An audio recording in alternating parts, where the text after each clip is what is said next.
Go. Another week, another load of great action on AEW. They've been in the news for a variety of different reasons this week.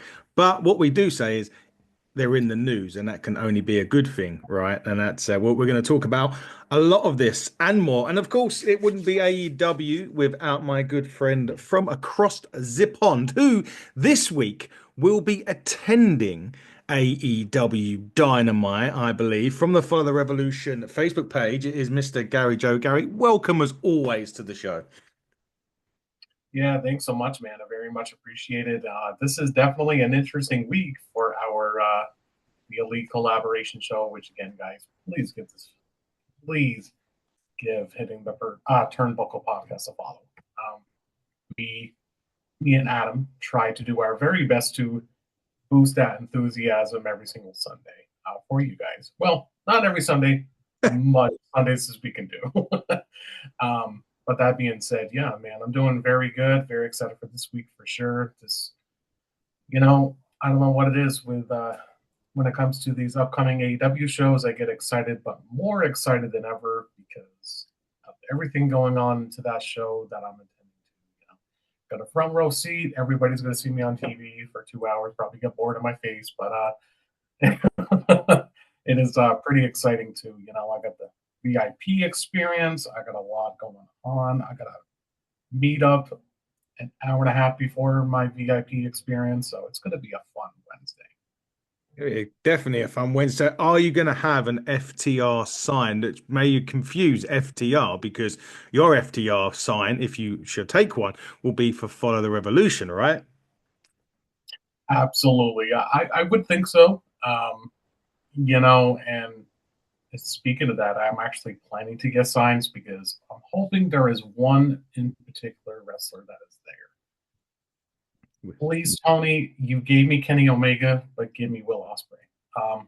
I plan on making an Ospreay sign. I will say this: he had a nightmare travel schedule to get home this weekend. His plane got diverted back to, I think it was Boston, where he was, and he got back on the early hours of Saturday morning because of the obviously the issue. So there was an issue at Heathrow Airport in London. There was a big fire outside one of the substations over there. Heathrow had no power, no play. It grounded for literally a day. So Will was not long been back in the UK. So hopefully he'll be back on Wednesday for you. But he had a bit of a nightmare schedule. But there was also a blizzard in the States, and I was going to get into that because. So moving quickly on, we can get back to Will in a second. There was a blizzard over in the States where AEW was. John Moxley had to drive, I think, 11 hours to make this show. And I think, getting into Moxley quickly, we'll get into his match with Cope in a second. But when people can have their criticisms of Moxley, and, some are fair, some are not. The fact that that guy drove 11 hours to go on a show for AEW shows the commitment and one of the reasons why he is the backbone of AEW.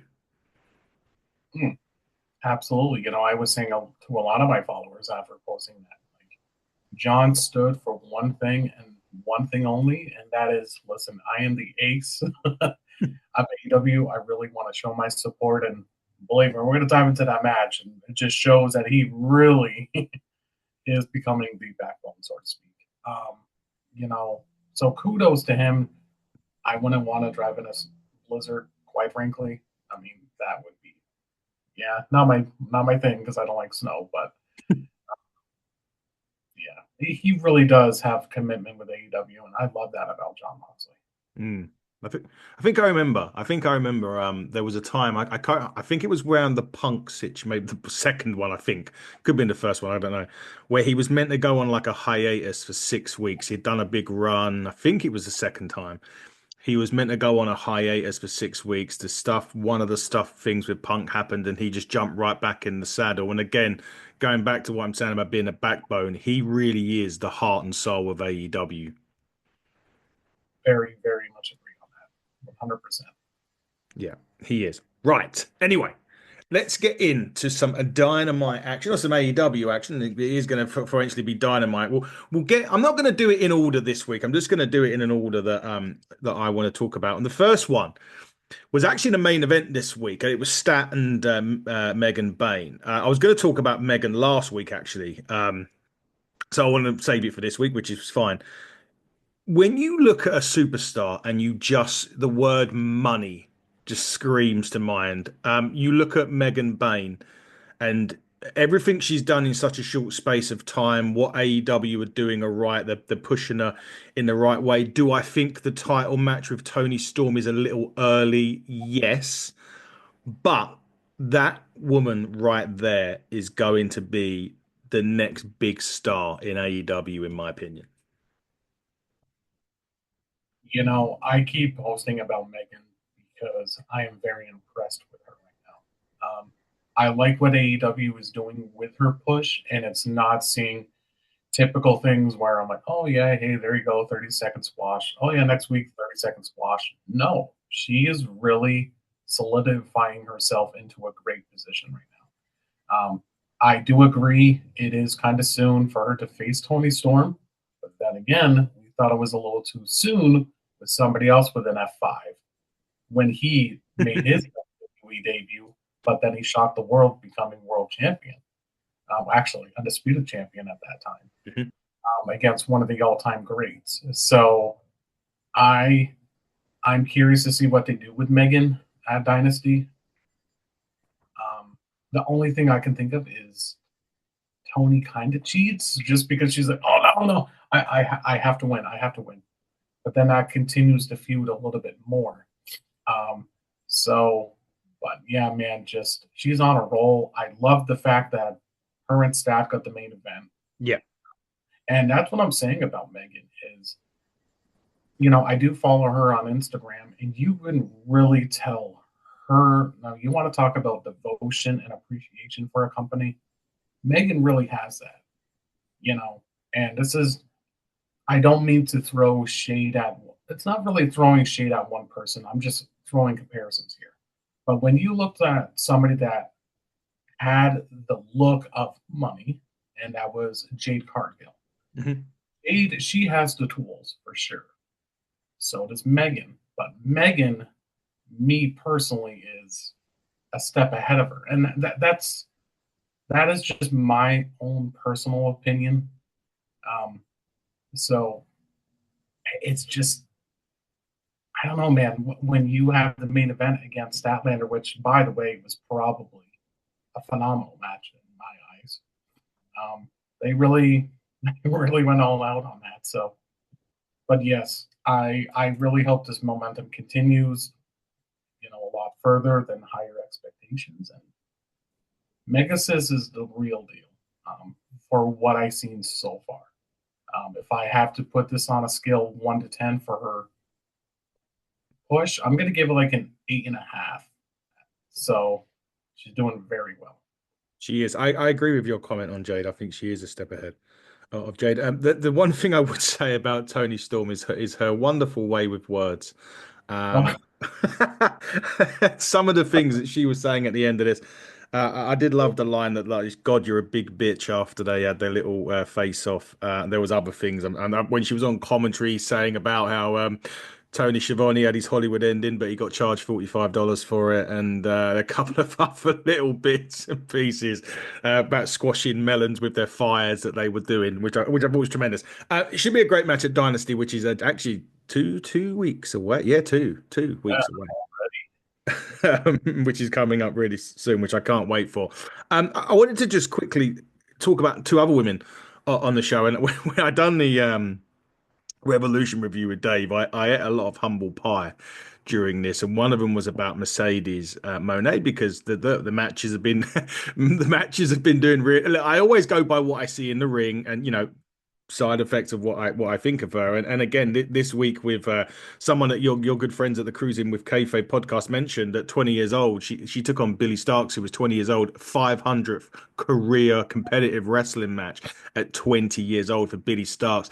She didn't look out of place against Mercedes Moné. Did I think that she was going to win the match? No, I didn't. But again, Mercedes is once again, look, she's now starting to be perhaps, I don't know what, maybe the fanfare had died down. People had, like myself and even you to a degree sort of said, I'm not quite sure if it was going to work with Mercedes. but it's finally coming to fruition with her in AEW now. I think she's found her place. Yes, there was an injury a little bit to start off with, which we know about, but Mercedes now is kind of cementing herself at the top of the women's tree in AEW. It's funny that you touched on this because I I will not be afraid to sit here and admit it as an AEW fan. I did not really was not all keen on when Mercedes Benz signed. I was like, oh man, no. When you see a resurgence in a women's division that a lot of AEW fans has been wanting for forever, Mercedes is really starting to show signs of like, you know what, I'm really wanting to help it progress. I'm really wanting to help it get eyes on it. Not only that, I made a post, I think it was like a week ago. It feels like Mercedes is helping women's wrestling in general. You're seeing a lot of companies making the women's division a very important piece. But her match with Billy, wow. Billy Starks, by the way, phenomenal. 500 matches. I never knew No. that at all, and I'm very good about statistics because I'm a numbers guy. So very big, great shout out to Cruising with Kayfabe for catching that. So, um, but yeah, Mercedes, man, like when it's all said and done, she's going to be a very great like talking point when it comes to you know being in AEW. She's really doing well right now. I mean, I know I have some followers that nitpick saying, "Well, she shouldn't be holding 4 titles." I mean, yeah, to a degree. I mean, I would like to see some of those titles be defended, which she's going across the pond actually at the high stakes show. Cheers. Uh, so she'll be doing that.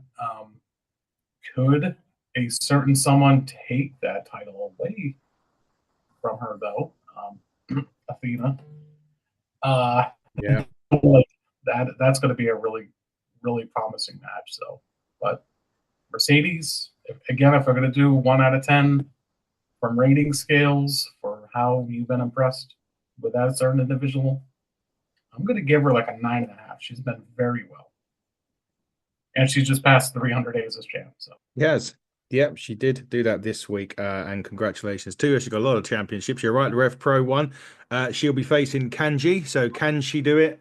We'll find out coming up at high stakes. I don't think Kanji will do it potentially. I think they're gonna listen. They've got a show in August around Forbidden Door, like 4,000 other companies do, including now the WWE, who've decided to tour Europe during the Forbidden Door weekend, which is ridiculous.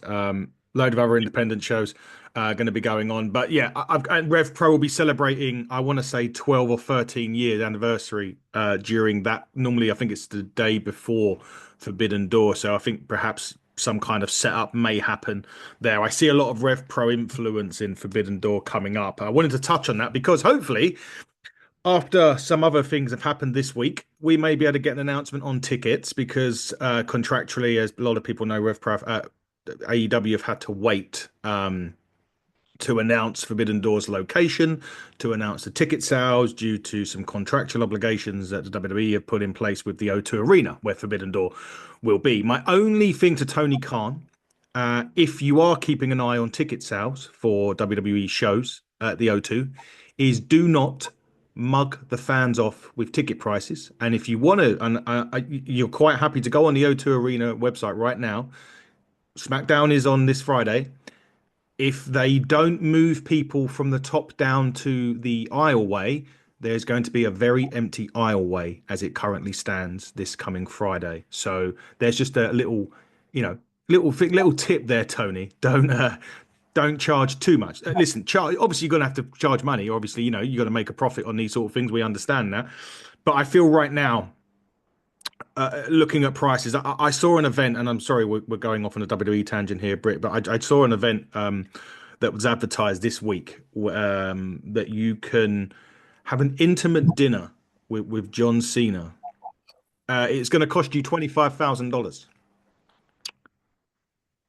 Gary Joe, do you fancy parting with 25K for an interim? And there's one other one.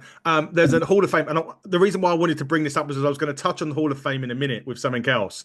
But there's a Hall of Fame, a platinum service where you get to meet Triple H, meet Lex Luger. And I want to talk about that in a minute with something else. But I'm going to talk about that bit. But if you've got $8,500, Gary Joe, and you want to go and meet Triple H and Lex Luger and have a platinum seat at the Hall of Fame, there you go. Look, what I'm trying to say is right now, wrestling is, not necessarily AEW, but wrestling, they've got to be very careful that it's a very niche market. Wrestling, it is a niche market, niche fan base, and I know there's a lot of highest grossing events and all this sort of stuff.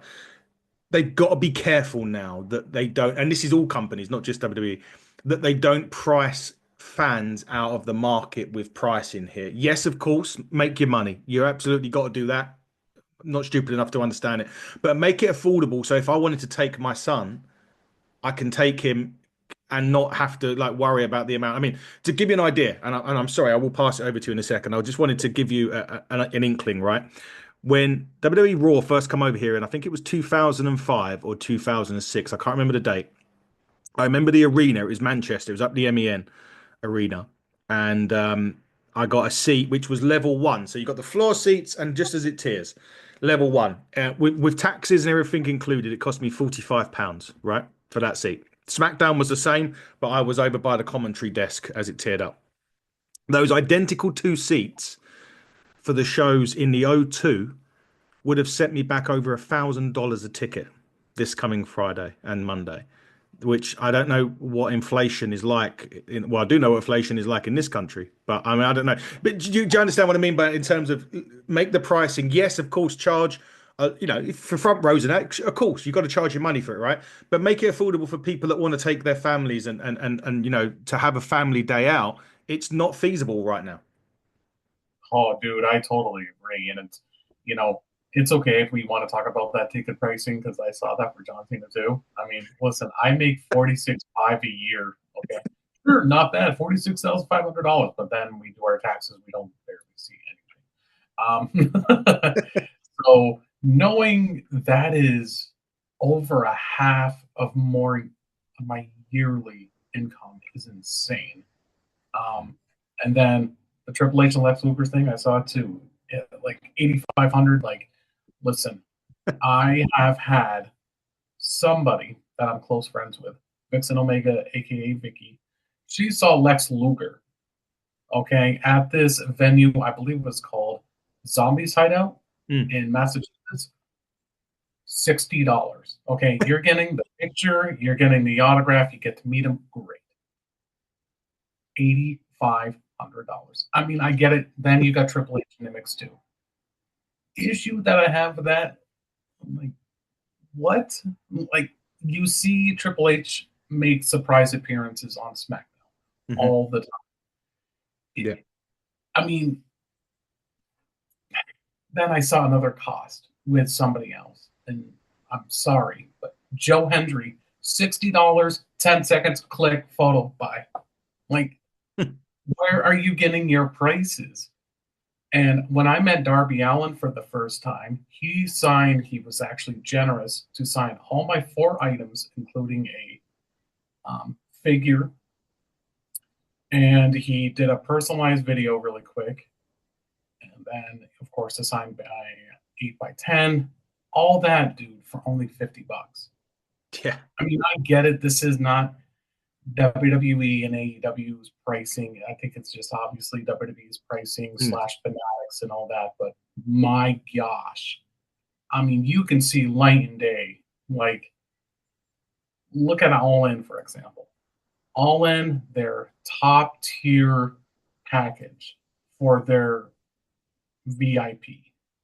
I believe it's like $1,500, but so much included with it.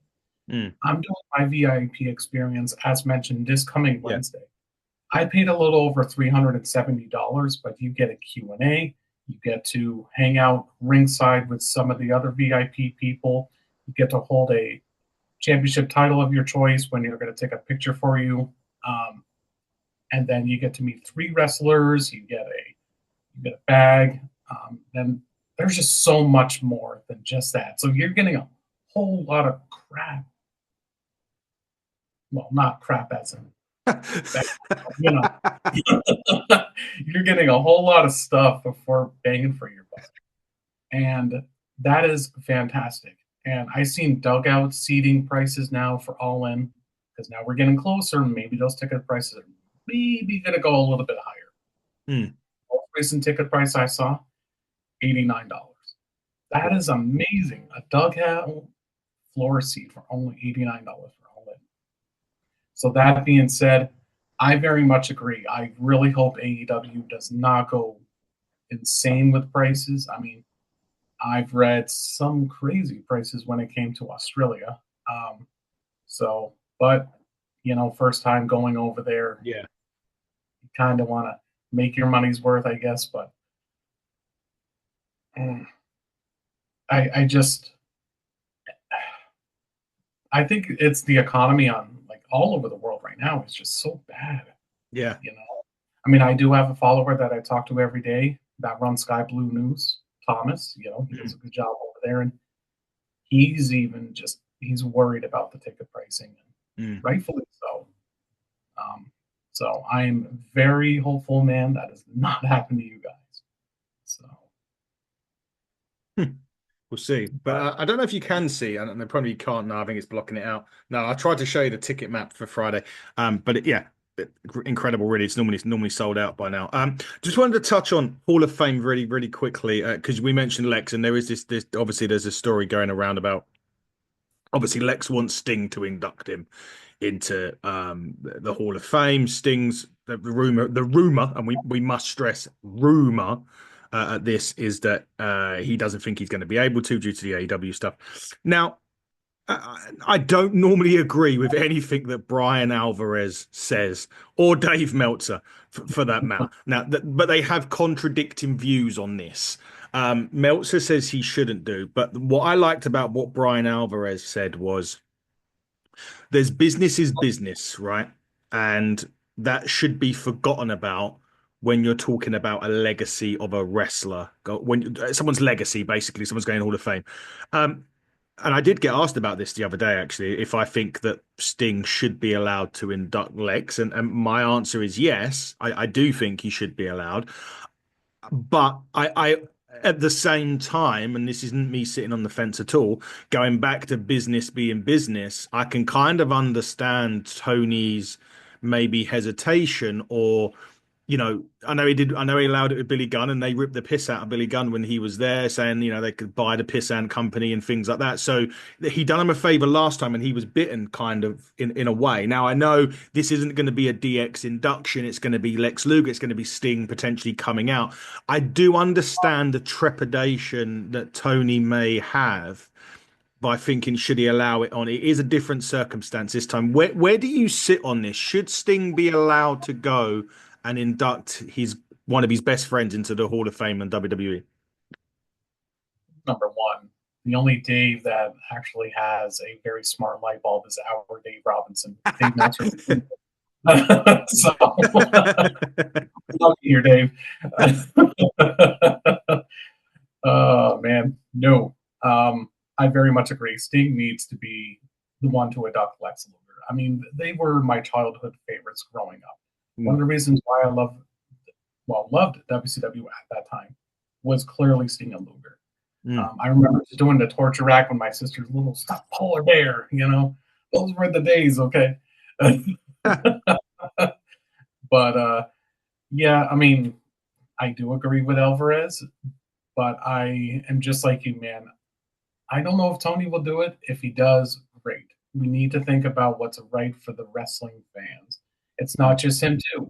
Triple H also has a job because he's the one that's getting this all together. Yeah. And TKO, Nick Khan and Shapiro or whatever their names are over there.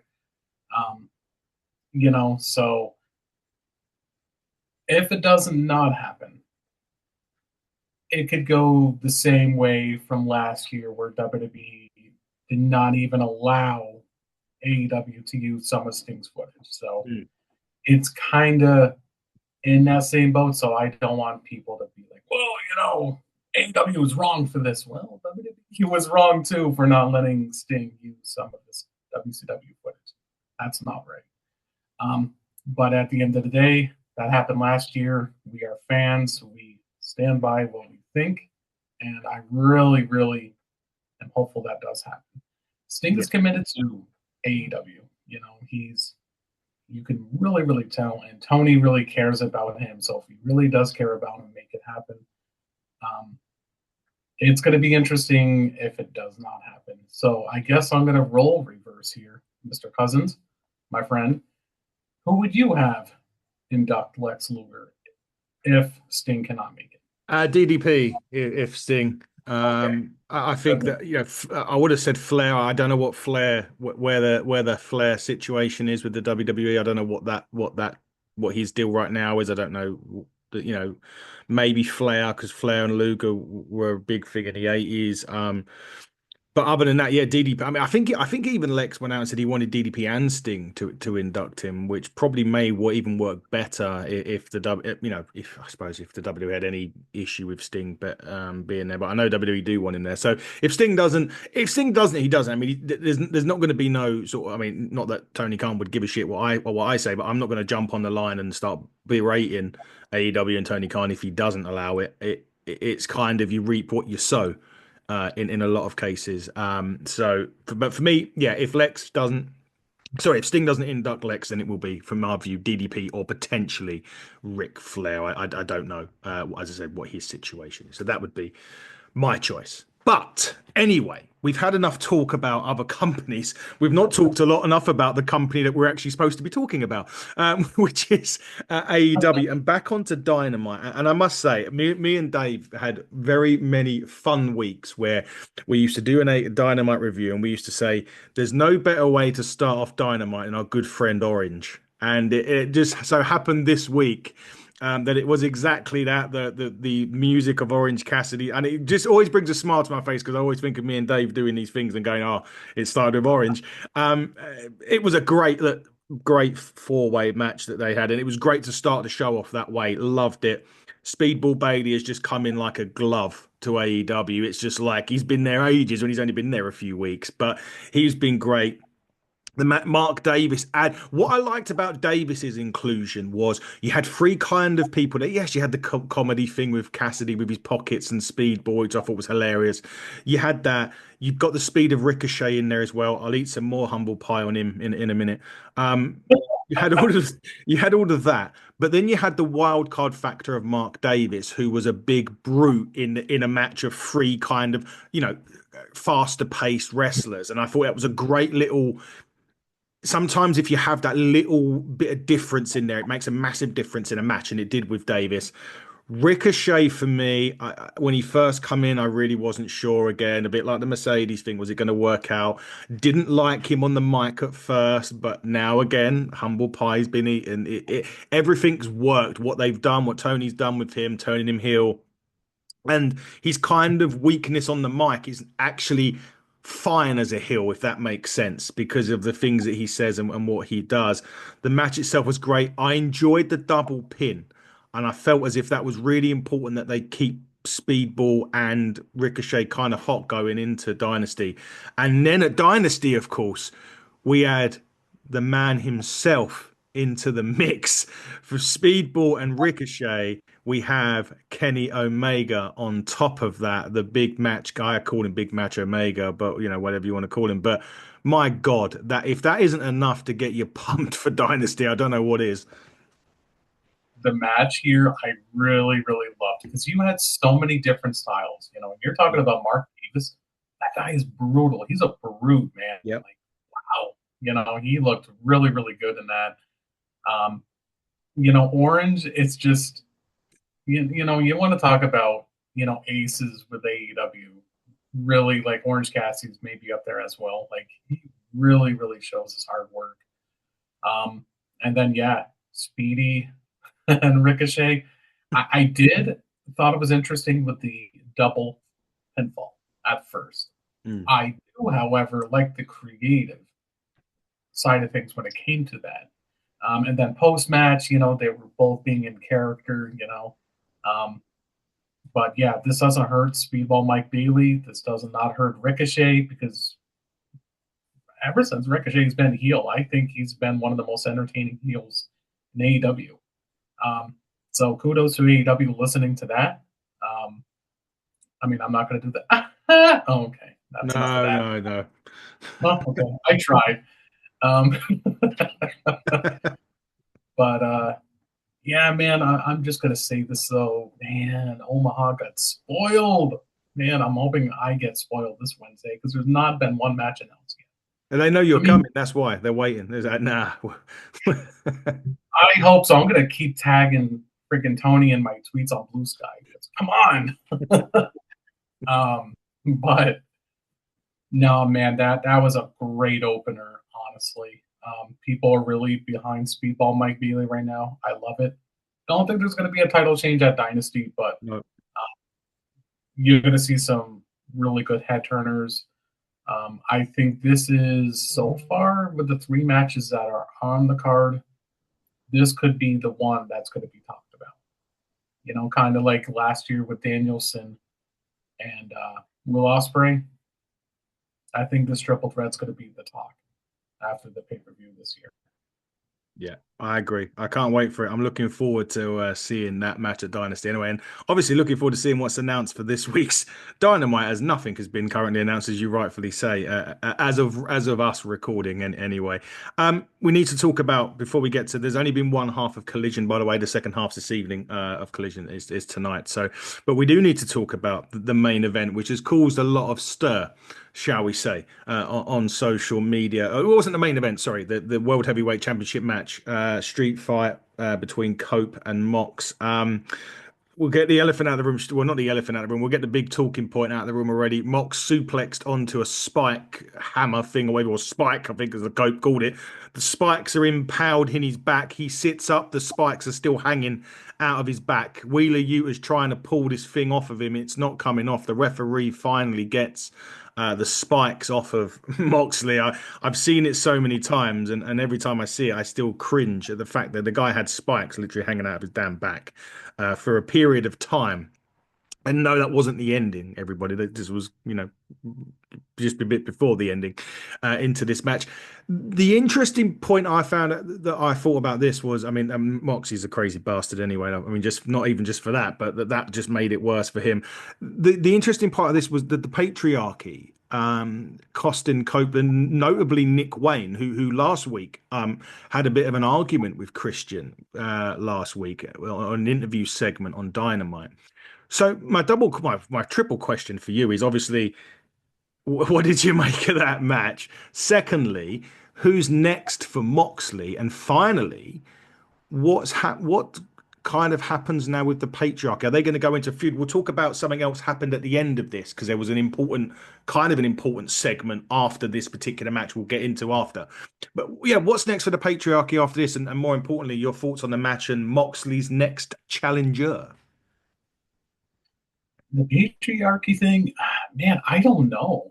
Um, if I can be honest, when that was going on, that kind of gave me Vince McMahon booking vibes. Not really something they should have done.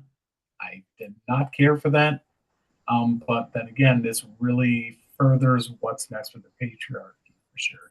Um, I guess I'd rather be puzzled right now because I don't even know. Um, Not saying Kip Sabian, Nick Wayne's bad by any means, but I like them both, so I don't know what they're going to do with it. And then you did bring up something with post match with FTR. There was some Mm. confrontation. Um, I'm just gonna fantasy book here. Maybe this leads to Christian finally going into the route of the face route, and this is going to be interesting. But you are going to see FTR finally snap, and they finally turn heel. Sorry, and then all of a sudden Christian can't take it anymore, and then for some reason he comes out and saves his longtime best friend, and people are going to be like, "What? Like, why are you doing that?" And then maybe we might see a Copeland and Christian Cage reunite. I don't know. It can't be E and C though, can it? It would be C and C. C3, there you go for the third time. Yeah, they're back together. I don't know, man. It's they must have something planned for this for sure, and I think that's what AEW does.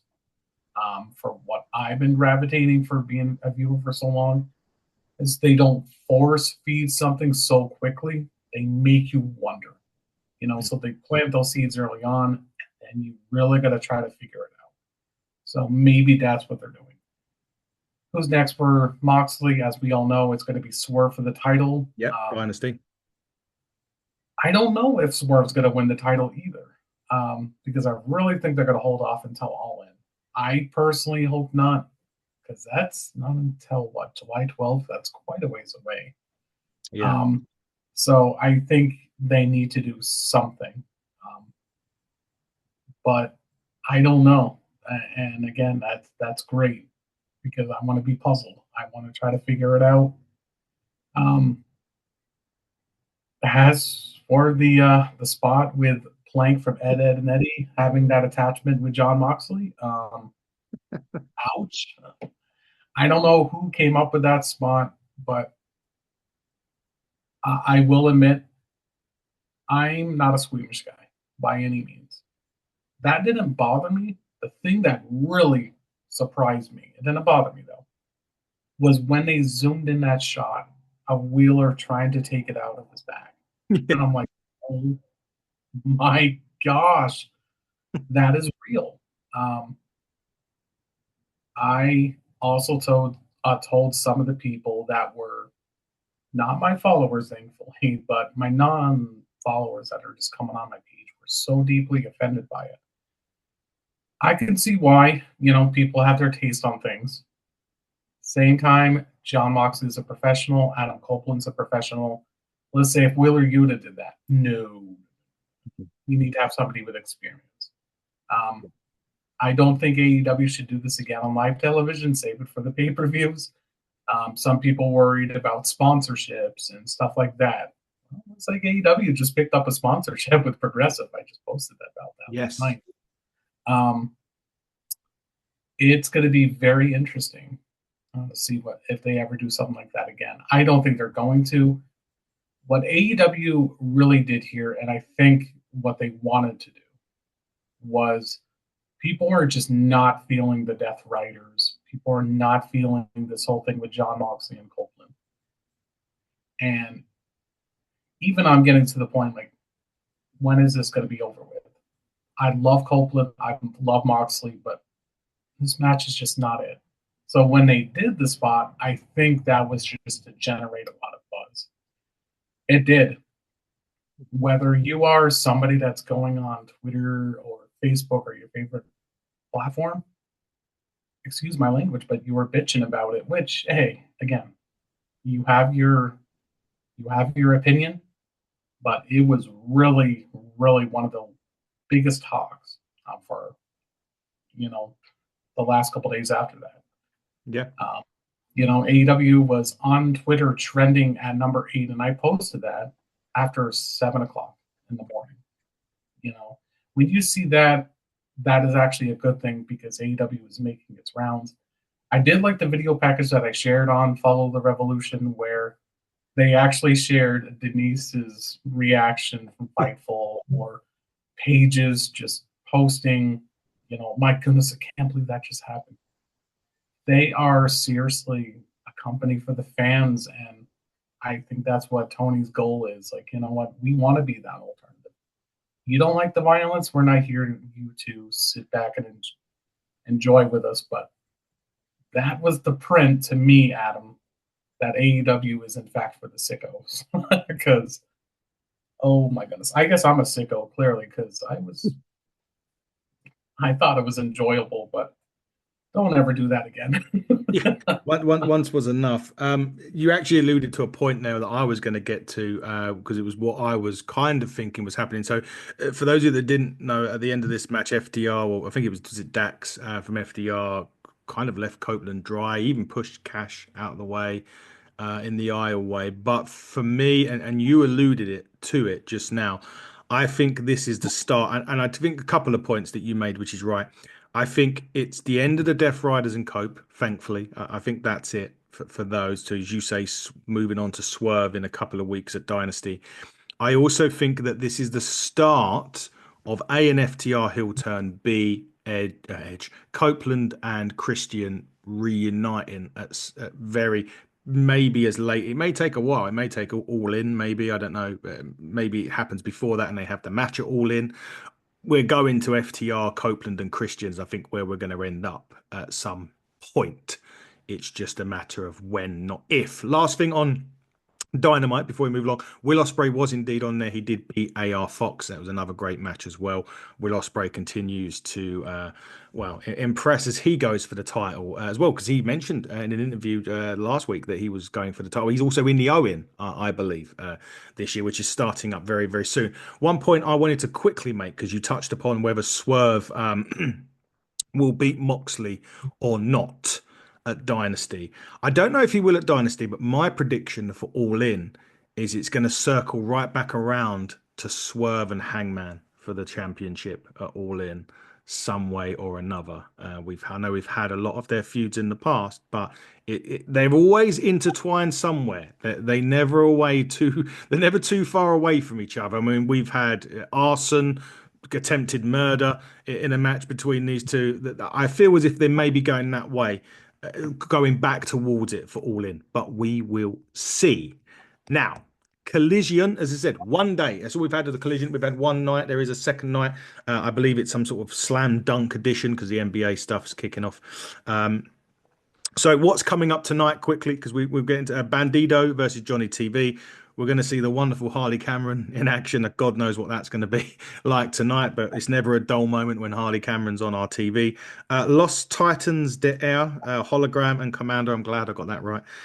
Versus Dralistico and Beast Mortos. And then we got the Trios Championships of basically the Death Riders coexisting of Claudio, Wheeler, and Pac against Top Flight and AR Fox. That's tonight.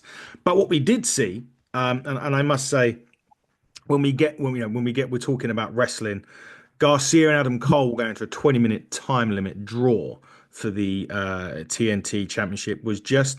I think what it was nice for me was we just remembering who the fuck Adam Cole is now back in AEW after everything that's happened with him. Mm-hmm. I very much agree to that. Adam Cole is really, really been impressing me, if I can be honest. That match too made Danny look good, but Daniel Garcia is really a good technician. But Adam Cole he looks sharp in that match. There was just never a dull moment. That's the Adam Cole that I know, and I love how you put that. That is exactly what I like to hear. The enthusiasm that I have with Adam Cole. Obviously I have a sweet tooth for Adam Cole because I love the guy. He really deserves the title, and I for sure think he's going to take the title off Danny. I think they're going to have their rubber match at Dynasty, and I think that's where Cole takes the title.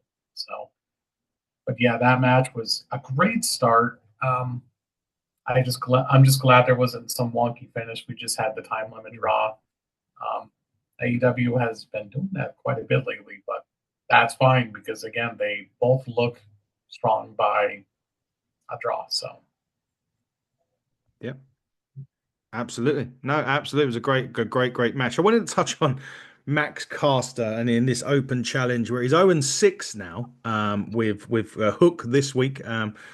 Departed him very, very quickly in this match. He did say, though, and I didn't know, and perhaps you can enlighten me, Gary, on this. He did say that he'd run Bowens out of AEW. Now, what I don't know about this is Bowens actually injured, or is there something? Is he just not being used right now with AEW? I was caught of taken aback when he said that, and I've been trying to look at some stuff and I couldn't see anything. What do you know? What the latest is with Bowens? I'm not too sure. I know for a fact that he's not injured. Bowens did some stuff in LA here recently. He attended a ceremony, like an award ceremony. So he's been really attending some of his outside stuff that he really wants to do. And I think this is really going to lead like Bowens back to AEW very soon. I think that was a tease.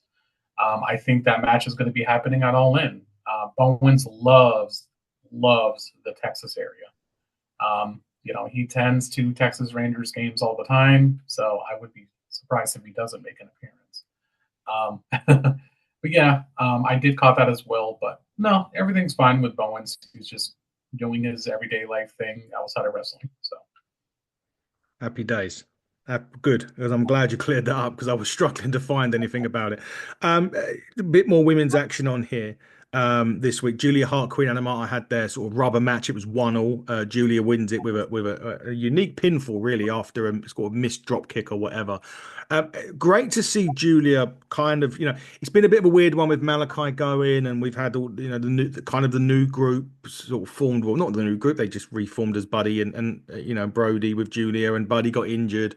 Hopefully he's not out too long. And I think what we need from the group now, once everyone's back, obviously, because we've still got Buddy out, is that stability. Get them on telly week in, week out. Get them back. We kind of mentioned it with just Adam Cole, just saying who the heck Adam Cole is. We're going to need that with these three at least. Julia Hart picking up a good win. Obviously, she had that really bad injury as well. But let's get them back to the devastation that we know and love from that particular team. I totally agree. There's a lot of people that are huge fans of all three of these people, and I like the fact that Julia did win. Julia looked really good last night. I like I don't know if you noticed, but I like the overhead shot and then zooming into her for her new entrance. I love that for Julia. Yeah. Presentation's everything. So that looked really good. Don't know what's going on with Brody at the moment. Obviously, we know what's going on with Buddy. So um, I'm hoping we see a great push for Buddy and Brody. They really deserve it. Hell, all three of them really deserve it. Um, so we shall see what happens. Their tag team division AEW feels like it's becoming important again too. Yep. Does, yeah. Hopefully the Young Bucks back soon as well. I know they finished up in Japan recently, so hopefully we'll be having some super kick parties coming soon to Dynamite. Coming soon to a Dynamite near you, shall we say, as one of the adverts that we used to see. Lastly, on Collision quickly, the Murder Machines, Konosuke Takeshita beat Powerhouse Hobbs Romero and Mark Briscoe. I'm loving the team of the Murder Machine. I think they're absolutely brilliant. Two guys, obviously Cage and Archer, that should be used. They're just freaks of nature in different ways. Brian Cage is a guy that's built like an absolute fridge, but he'll be off the top rope doing, swantons and 450s and whatever he can do. Lance Archer doesn't even get you out of he just pulls you out in the locker room and throws you into the row free as he's walking down for his entrance. And on top of that, you've kind of got the MVP of AEW for the last year or so in Konosuke Takeshita, which was fantastic. And he's been brilliant. Those three together. You're talking about a team there that could dethrone the Death Riders if obviously AR Fox and Top Flight don't do it tonight. You're talking a trio there that I don't think anyone could beat in AEW. I totally like that a lot, actually. But whoever is going to be doing the dive, middle of the ropes to Brian Cage, just be prepared. You're going to get a suplex. Yes. Uh, such a brutal spot, but it really fits Brian Cage. This is the guy. You're gonna call him the human fridge. I'm gonna call him the human Terminator. So There you go. he's just crazy. Lance Archer, I'm just glad that he's in the mix. He's an original with AEW. I like when the originals get some rubs. Takeshita, yeah, I mean that guy's just. Listen, if I can say one thing that I love about Takeshita is he really wants to be the best in wrestling. He's about to be into, I believe, the House of Glory. And he's the only wrestler to sign with three different promotions at once. Just the sky is the limit for Takeshita. I just hope they don't let off the gas with him because he is really, really one of my favorites for a reason. So, but yeah, this trio, taking the titles from the Death Riders. That is the next goal they need to do. Get the titles off them. They don't need the titles, man. It's No. you know, so, but I don't know. I don't book the shows, so Sometimes I feel as if we should when we're on here with some of the stuff yeah, that we come out with. But look, man, just before we wrap up, obviously you've got some busy time. You're, as you say, you're attending Dynamite this week. I can't wait to watch it now because I'm going to be looking out for you, Friday. I'm going to send you a picture of me watching Dynamite and a picture of you. I'm sure I'll find it at some point of Dynamite. Other than that, though, what else is going on the channel? What have you got coming up? I saw you started. There was an extended agreement recently that you guys had signed with a band. that is correct, man. But yeah, we'll just start off with Dynamite. Yeah, Adam is correct, and like I mentioned here, it's going to be my AEW week. Um, got a lot of good things going on. Um, and I really can't wait for Dynamite. I always get excited for Dynamite, but this one's going to be a lot different for me. Not because of the VIP experience, but I'm touching the barricade. I can give high fives to wrestlers this time.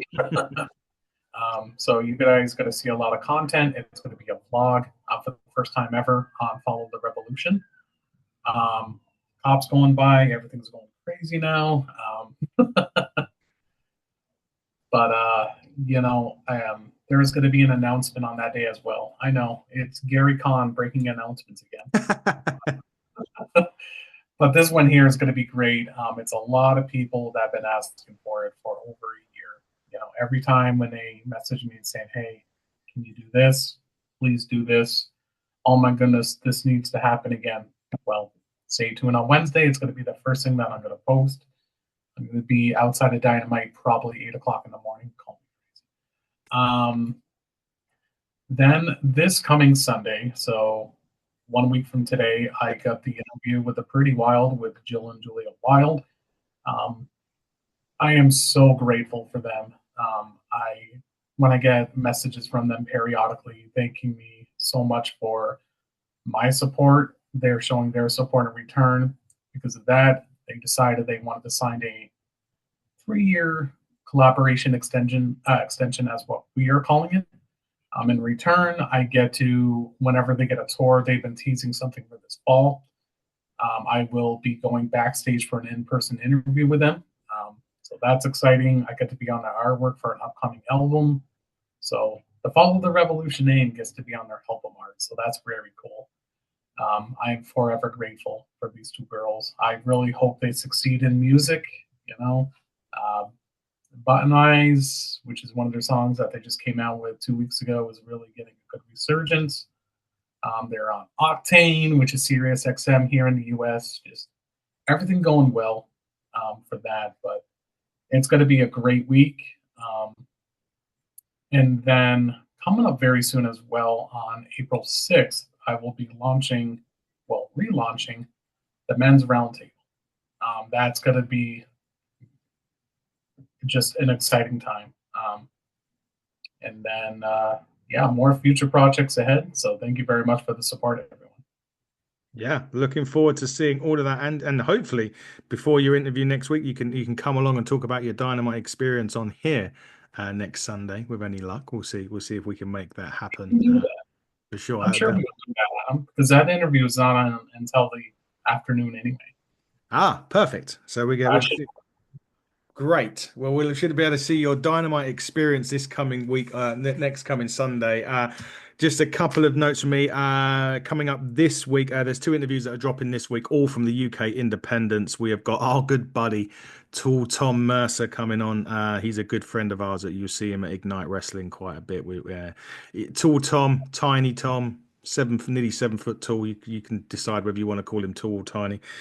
Tom, with the interview with referee Katie Crosby's dropping this week. Potentially recording on Tuesday. I can't.